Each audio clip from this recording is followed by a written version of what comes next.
welcome to tonight's episode of Beyond Focus TV. I'm Lydia Patel, and as always, I have a very special guest for you, social entrepreneur and political activist Dan Lloyd. He'll be with us for the next 30 minutes, so stay with us. You're watching Beyond Focus TV. Beyond Focus TV allows you to discuss contemporary topics affecting the Caribbean people on both a national and local level. The show features informed guests who offer insight, debate, and evaluate various issues. Beyond Focus TV builds on the station's mission to provide useful information to the Caribbean people in New York and abroad. Beyond Focus TV, where our viewing audience can get educated, informed, and empowered. Welcome back. You're watching Beyond Focus TV. I'm Lydia Patel. And like I said, I have a very special guest for you, Dan Lloyd. Welcome to the program.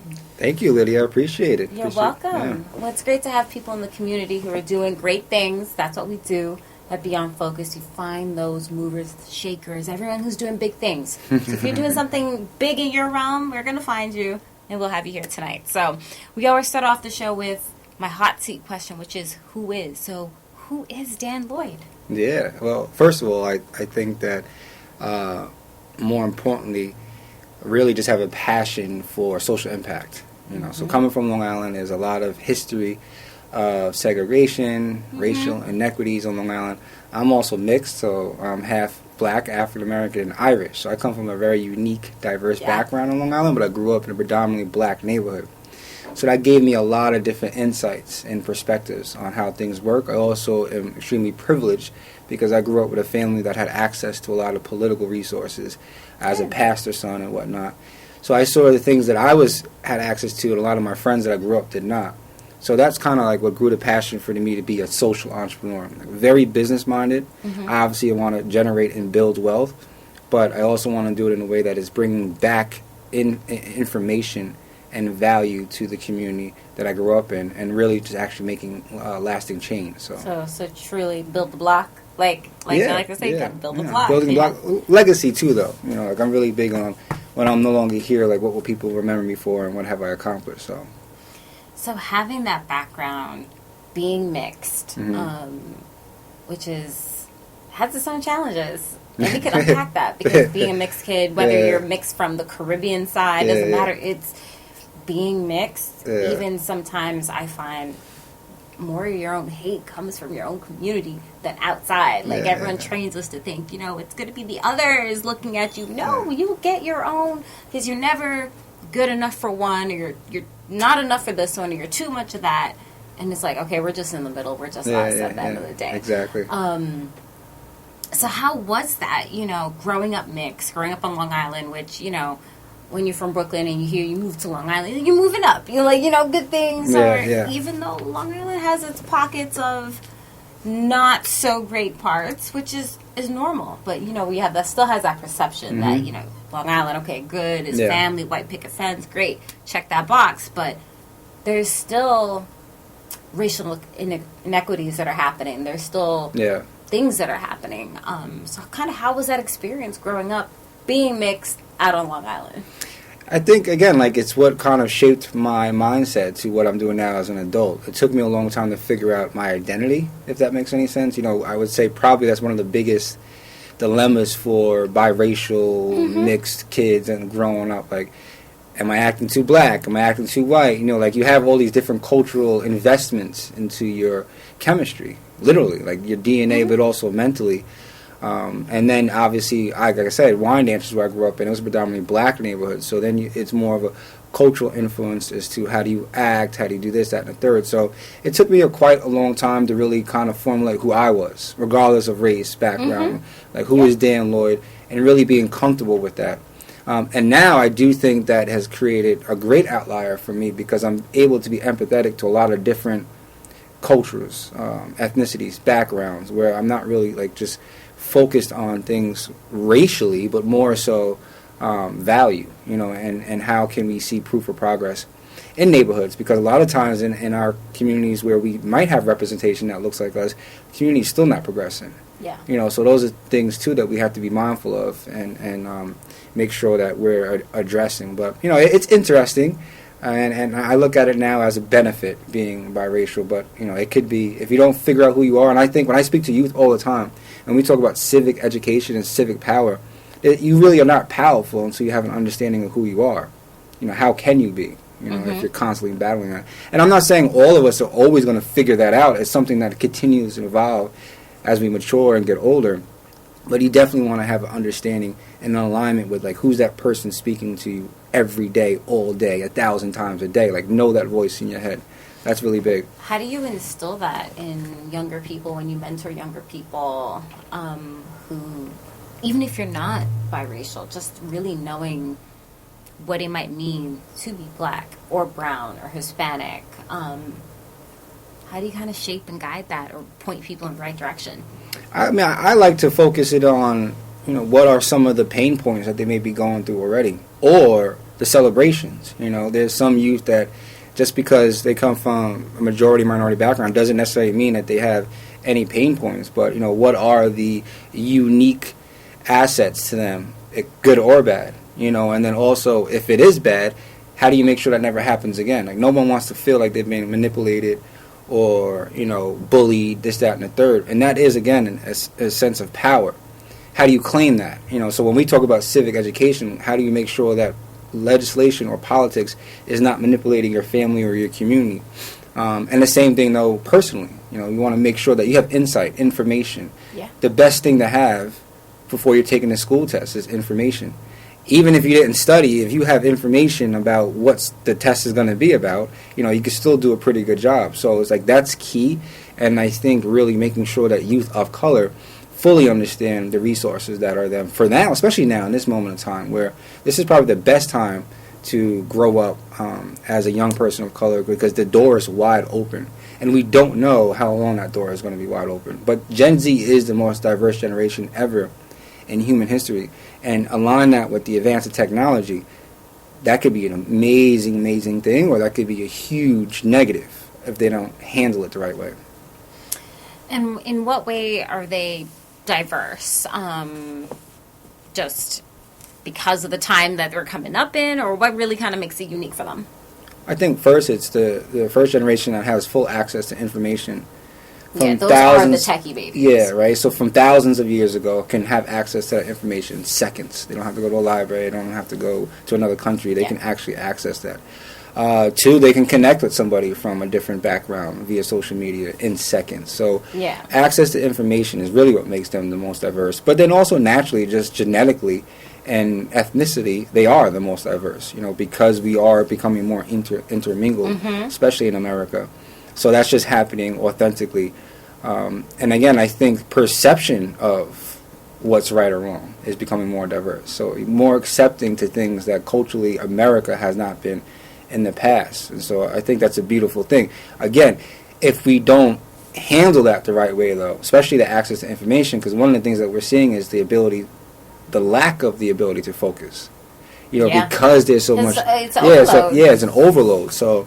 It's something to balance and monitor, but that the Gen Z is definitely, and I think that's some of the definitions of what diversity looks like. Yeah, and when you think about it, just even, there's so much, they have so much access.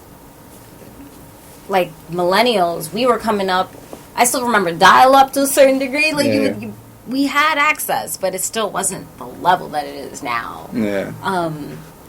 Everything has changed in a really good way, but it could be impacted differently if it's not. So that's excellent that you brought that up. But we're going to take a quick break. We'll be right back. You're watching Beyond Focus TV. Stay with us.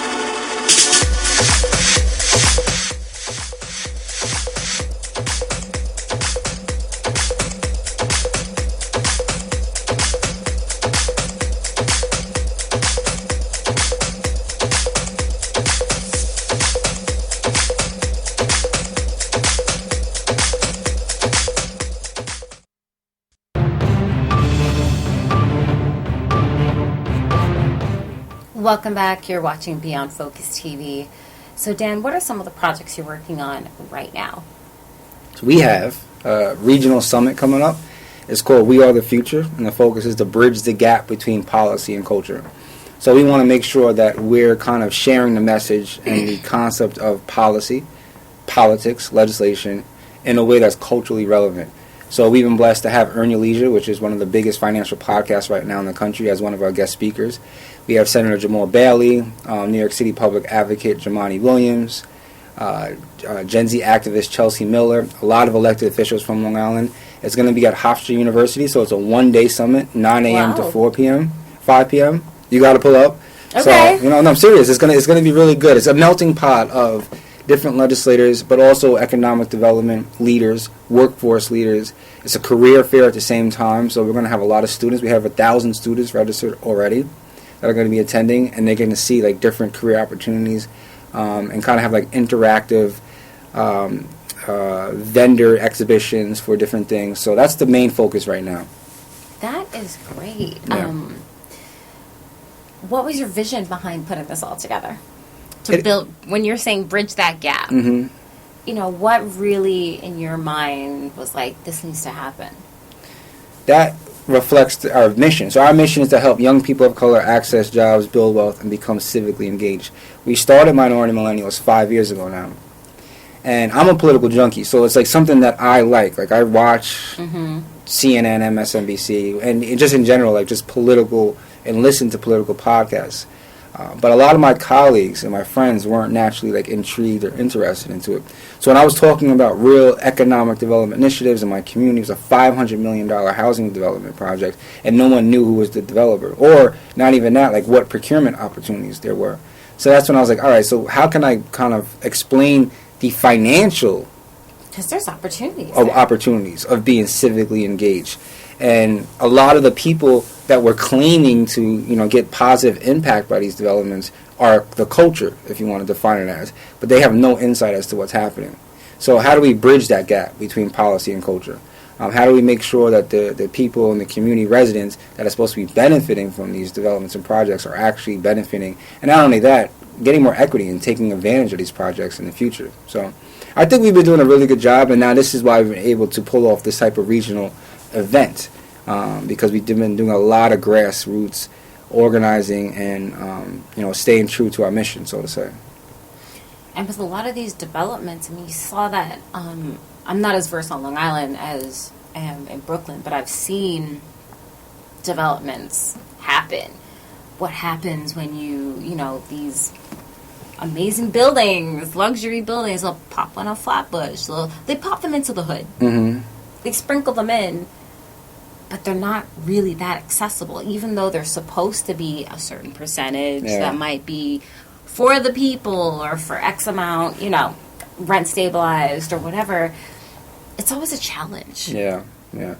I mean, it is. I actually have an economic development background, so it is a challenge because you do want to build luxury or you know, high quality housing, but at the same time that investment has to turn over into the community. You know, so for instance, there can't be a $500 million project and the high school still looks the same from the 1960s, because mentally and visually the community and the students don't see how that building helped their community, because they're still going to a school that has ceilings hanging down from 1960s. 1960, literally. So it's like, I think that when we do these type of projects, and that also is key for the community advocates and leaders to make sure that they're not getting pieces of these type of projects in any shape, form, or fashion, and not the crumbs. Yeah, not letting accountability really take its place. But that also is why the community that really has the power has to be connected and engaged in the culture, that bridging the gap between policy and culture. Because, quite honestly, like, we can say all the stuff we want, but if we can't get 50 to 100 people to a public hearing about these developments, they're going to keep happening. Yeah. And then following up to make sure that they're accountable to the 20% of affordable. I definitely believe in a mix of market and affordable. I think market does bring value, but it won't bring value if it's not translating into investment into the community. Absolutely. And then I've even heard, like, some of these on the political rank, you know, they're not kickbacks, so to speak, but when people help push their agenda or help push the developments, you know, they're tied to certain political people who might have helped make this happen. But you still have to keep in mind and be mindful that the community still always comes first, or that should be the goal. Well, I like to say, like, no one, like, don't be naive, right? Like, the power is going to work regardless if you believe it is or not. And this is not a new thing, so this is not a new game. Society is the same it's been for 10,000 years. And that's what I mean to youth. Like, don't feel left out if you literally don't care, because no one cares if you don't care. Actually, that benefits people that are in the know. That benefits people that have the power. They want you to not care. So you're not helping at all. You're not helping at all. You're not interested. If you have an attitude about that. So I do think it's very important to fully understand the power in having this information. And those that are kind of, getting those social kickbacks, or however we want to call it, they're positioning themselves to benefit. They're actively looking for information, or actively getting access to information. And that's why I think we all should be doing it. If everyone has access to the same information about an opportunity, that creates equity in itself. The people that are getting the kickbacks, they don't share, hey, by the way, there's a big project coming out in 2 years. Get ready for this, get certified, or this, that, and the third. So I do think that is more almost on the individual, because nothing is new under the sun. So we're not preaching anything new. I mean, there's been activists that have been doing this well before us and way better than us. And, we're still dealing with a lot of the same issues. No, that's very true. Going back to the summit for a second, Mm-hmm. What other of these have you done previously to this one? This was the first one of this size. Right. And scope. But we've done over 100 events in the past. Right. Yeah. 5 years. A lot of culturally relevant events, so just literally about politics and civic education. The different levels of government, who's running for office locally, statewide, federal. A lot of networking events just on B2B, so business development, getting certified. A lot of home ownership events, a lot of financial literacy events. We just did last year a financial literacy event at Farmingdale with Citibank, and then we did another one on affordable housing. We do events around entrepreneurship and how to take your idea into an actual business model. So, like, just not having a pie in the sky idea. Like, how can this actually make money? Because that is very important. Yeah. We do want to be making money in a capitalistic society. Absolutely. We'll hold that thought. We'll take a quick break. We'll be right back. You're watching Beyond Focus TV. Stay with us.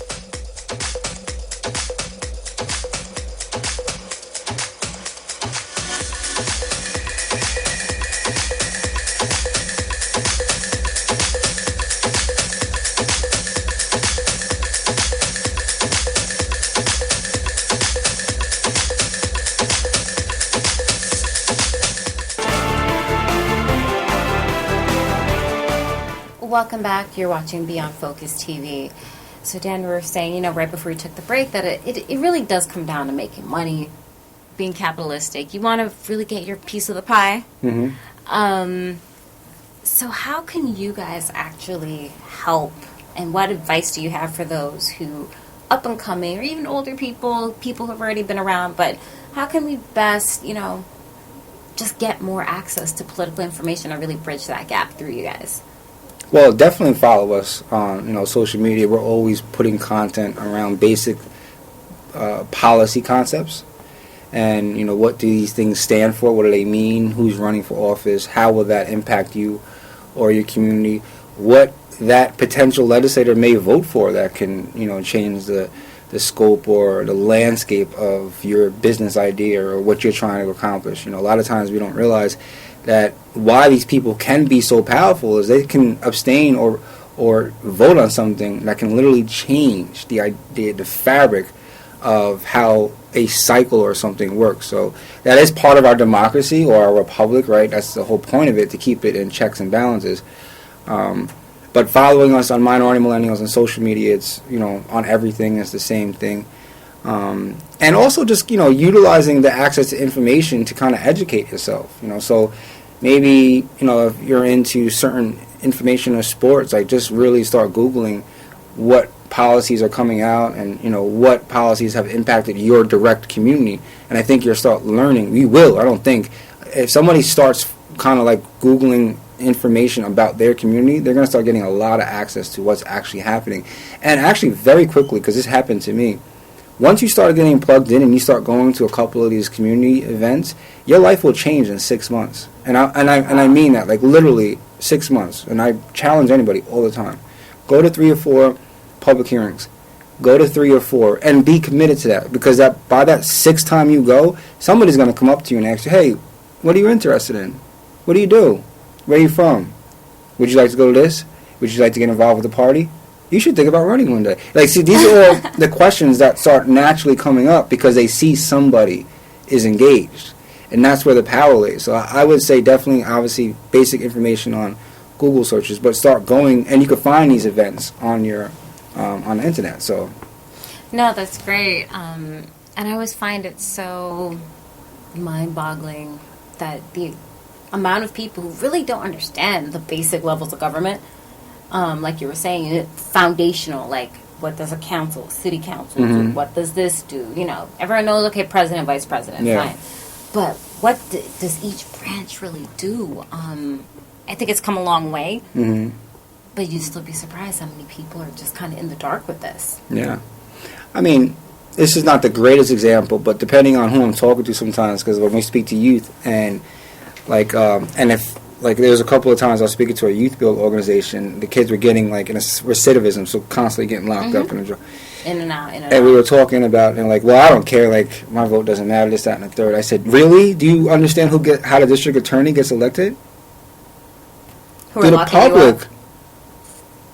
The judges are getting elected by political chairs that appoint them, and the district attorney is getting elected publicly.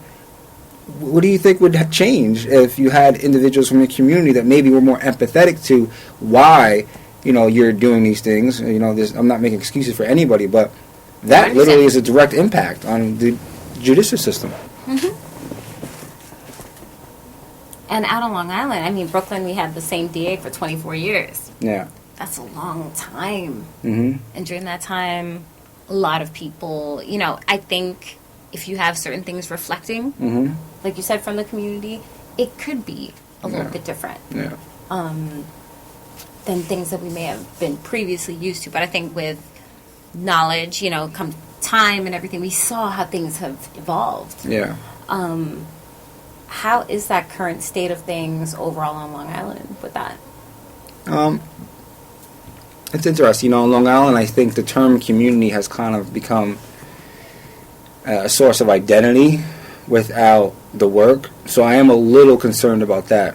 Okay. And for myself, too. Like, I make sure, like, am I benefiting off of saying that I'm doing this work? Because a lot of times in our community, we can make a name for ourselves, again, like identity, help a few people, but the broader concept is not changing. And so I do think that that's a overall picture that we all need to take a look at. You know, what is the proof of progress in 5 years?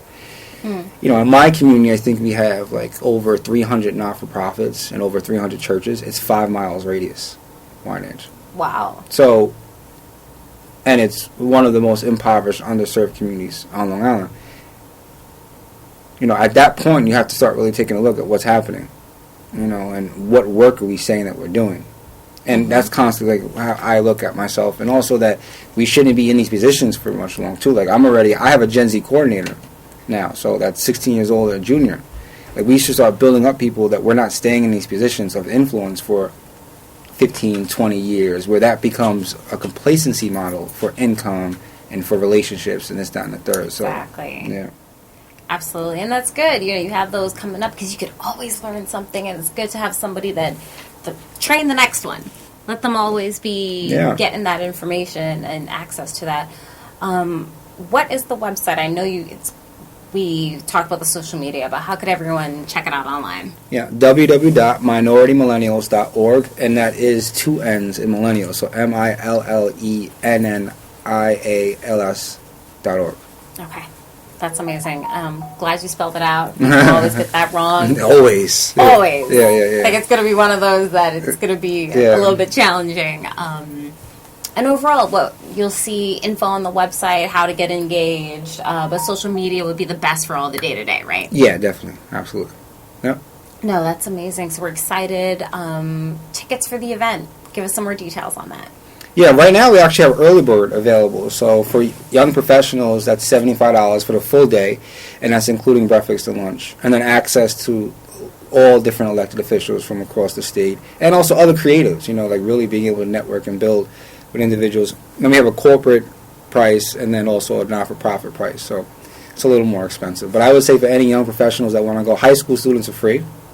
Okay. So if you're a high school student, you're watching this, definitely bring Just it up. come with your school ID? Yeah, literally. Well, not by yourself. Like we try to reach out to your school coordinator or something, and we can make sure that works and connects. So that's Absolutely. April 27th. April 27th. All right, so that's going to be a good one. Yeah. And we're really excited, and thank you so much for just coming by, sharing all this great information, and I'd love to have you back and get some more info. Always a joy to come to Brooklyn. I got to make sure I represent Long Island. I'm a Long Island boy, so got to bring the suburbs to the city. That's right. We had a great time. So Dan, thank you very much. Yes, thank you, Lydia. Yes. Got it. Always. And as always, if you have any questions or comments, you can send us an email at info@beyondfocusmedia.com. I'm your host, Lydia Patel. Thank you so much for joining us, and we'll be back again next week. Same time, same place. You're watching Beyond Focus TV. Stay with us. Beyond Focus TV show wants and needs your feedback. Did we blunder? Please let us know so we can improve. Was the show helpful to you? Drop us a note so we can share the success with our staff members. Is there something you think we could do better? We welcome new ideas and new approaches to old ideas. Do you have a great suggestion? Let us know and we'll work on it. If you would like to share your comments anonymously, please send us an email at info@beyondfocusmedia.com. If you want to get in touch with the executive producer directly, send him an email at gene@beyondfocusmedia.com. We really look forward to hearing from you.